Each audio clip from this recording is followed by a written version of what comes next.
से बोलो देवघर वाले बाबा की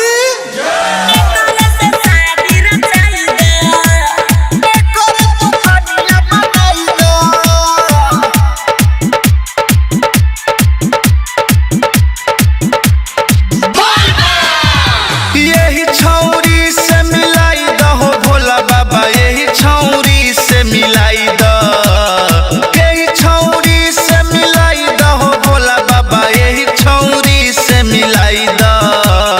एकरे से शादी रचाई दहो भोला बाबा, एकरे तू कनिया बनाई द। एकरे से शादी रचाई दहो भोला बाबा, एकरे तू कनिया बनाई द।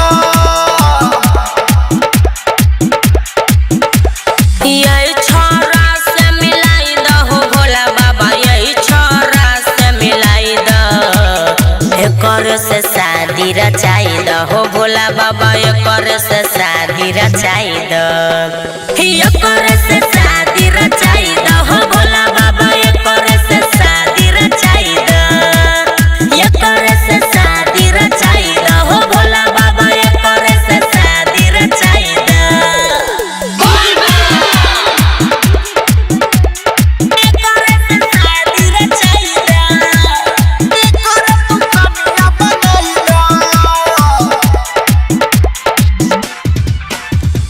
लके कामरे बो तोरा दुआरी, जल चढ़े हो सभे सोमारी, चढ़े हो सभे सोमारी। लके कावरियब तोरा दुआरे, जल चढ़ब हो सभे सोमारी।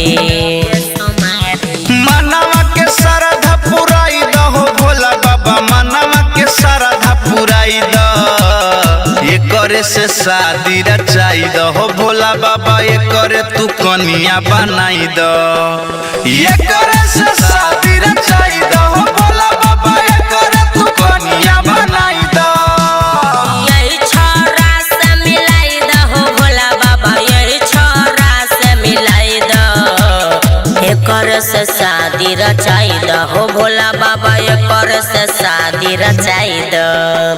एकर से शादी रचाई दहो भोला बाबा, एकर से शादी रचाई द। एकर से शादी रचाई द। एकर तू कनिया बनाई द। पैसा न कौड़ी नहीं चाही हमरा धन हो, हमारा तो हो बाबा ई है पसंद हो, हमारा तो हो बाबा ई है पसंद हो। पैसा न कौड़ी न चाही हमरा धन हो, सुमन सोना के छई है पसंद हो। राइटर संजीत के जोड़ी मिलाई दहो भोला बाबा, पवन के जोड़ी मिलाई द।